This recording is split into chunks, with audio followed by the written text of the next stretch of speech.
ever like show up to a party like way overdressed or like completely misread the room and told a joke at like totally the wrong time? Oh, yeah. Yeah, we've all been there, right? Been there. It's like we missed some crucial piece of information or like a hidden code or something. You're right. It's like a hidden code. And that hidden code often is genre. Genre? Yeah. Think of it like unspoken rules Okay. that shape how we understand and interact with the world, whether it's a party, Right. a conversation, or even, Okay. a sermon, like you were saying. A sermon. Okay, that's actually a really good example. Yeah. So our deep dive today is all about how like mixing up genres can lead to some seriously awkward moments, That's right. and how recognizing genre can be like getting like a backstage pass to understanding information more deeply. It really is. It really is. It gives Yeah. you that extra insight. Yeah. And, it's surprisingly common to misinterpret things when we don't pick up on the right genre cues. Yeah, that's true. And the results can be kind of funny They can be. when you think about it. Yeah, and speaking of funny, like awkward funny, our source material talks about this pastor, Jamin Bradley, Okay. who shares clips of his sermons, online. Online, right. And get this, some people actually think he's bombing his stand-up routine. Really? Can you believe that? That's hilarious. Kind of hilarious, but also like Yeah. makes you think. Yeah. But it really highlights how powerful those genre expectations can be. Okay. We see a stage, maybe some dramatic lighting, the speaker is animated, Uh-huh. and our brains just jump to, oh, this is a comedy show. Right, exactly. Like automatic. And then they're probably sitting there at home like, crickets, this guy's got no material. This guy's bombing. What is this? But the article mentions that these clips are edited, like zoomed in. Right. Even the camera work is adding to like the misunderstanding. Oh, right. You've got those quick cuts, the focus on reactions. It's all visual language Yeah. that we associate with comedy, not with a pastor delivering a sermon in a church. It's so true. It's all about the editing. It changes everything. Like totally changes the context. Actually. So then we, the viewers at home, we end up judging something based on what we think we're seeing, not what it actually is. Precisely. Yeah. And this matters because Yeah. it's not just about whether something's, funny or entertaining. Right. It's about accurately understanding the message. Mm-hmm. Pastor Bradley isn't trying to be a comedian. Right. He's trying to connect with his congregation. Right. Totally different. Different genre, different goal. So if we come in with the wrong genre lens, Exactly. we miss like the whole point. You miss the whole point.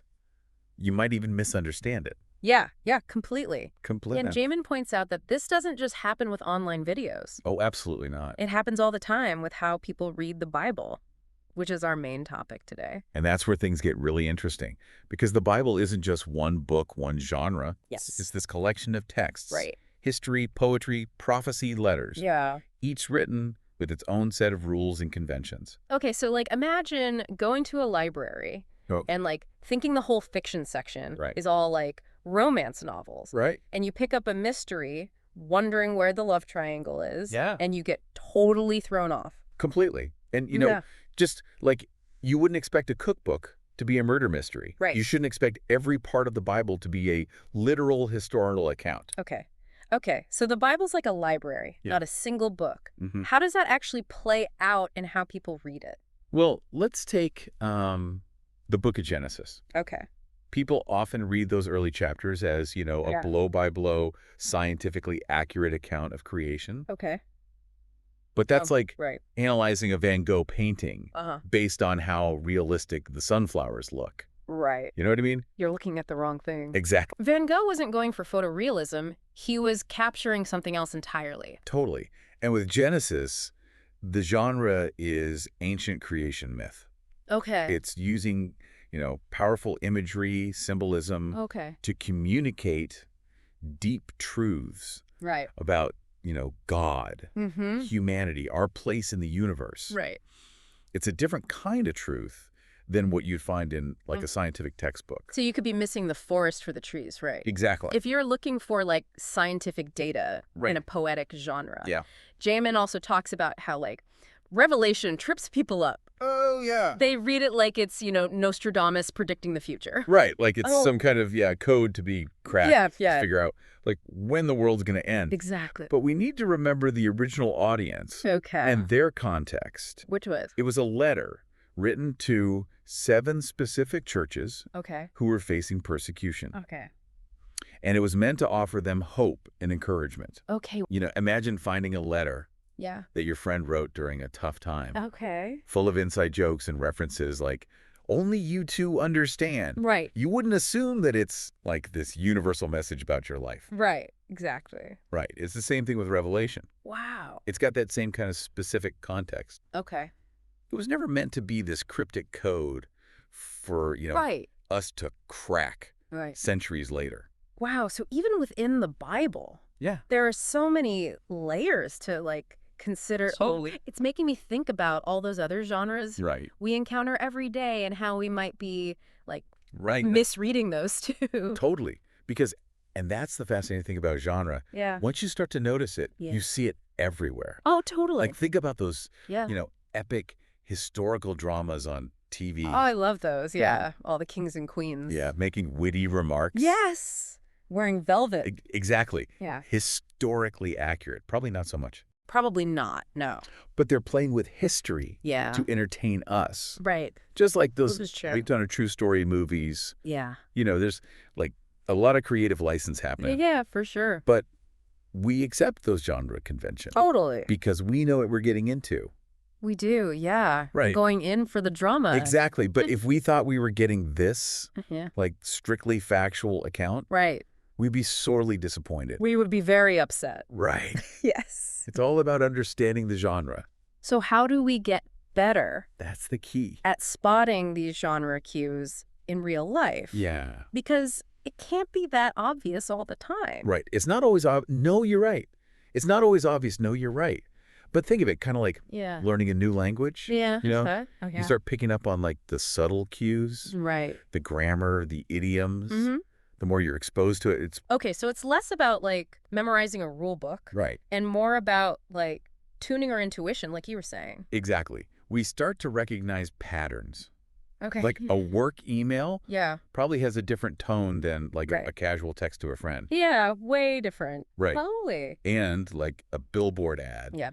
uses totally different tactics Yeah. than, a long form article. Oh, for sure. Billboards are all about Yeah. this. Quick, attention-grabbing message. Exactly. Yeah, no time for nuance on a billboard. No, not at all. Right, right. And, Yeah. even those seemingly simple social media posts, those have genres too. Oh, totally. A tweet is going for something totally different Yeah. than a long, heartfelt Facebook post. True. Right. And then, there's the whole art of, Oh, tell me about it. deciphering what your friend really means in a text message. Right. With all the emojis and... Yeah. Is this shade? Are they being serious? Exactly. You never know. I don't know. Sometimes emojis are the only clue. They are. Yeah, they are. So we're Yeah. surrounded by these genres. Yeah. But it sounds like, from what you're saying, becoming more aware of them is actually really practical. It really is. Yeah. It's like having this superpower Okay. for navigating the Yeah. world of information. I like it. Because when we understand the genre of what we're encountering, Yeah. we're less likely to misinterpret it. Right. We're less likely to be misled or Mhm. manipulated.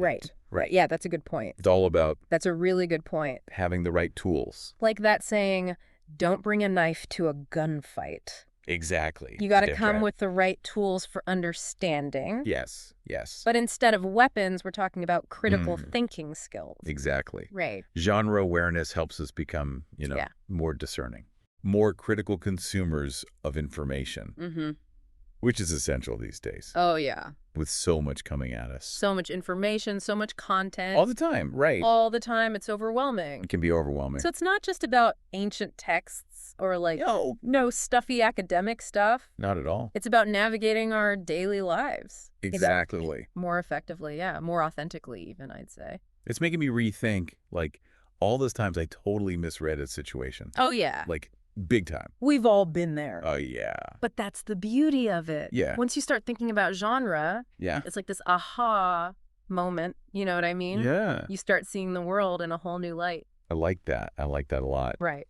Well, I'm definitely feeling illuminated after this deep dive. Good, good. So for our listeners at home Yes. who are, ready to put on their genre goggles, Have those goggles on. Jamin had a great book recommendation.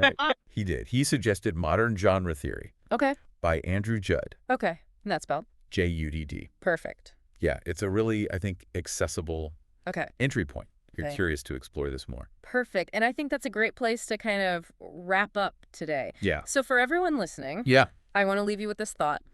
What's one thing you've encountered recently? Ooh, good question. A movie, a book, even an email where understanding the genre might change how you see it.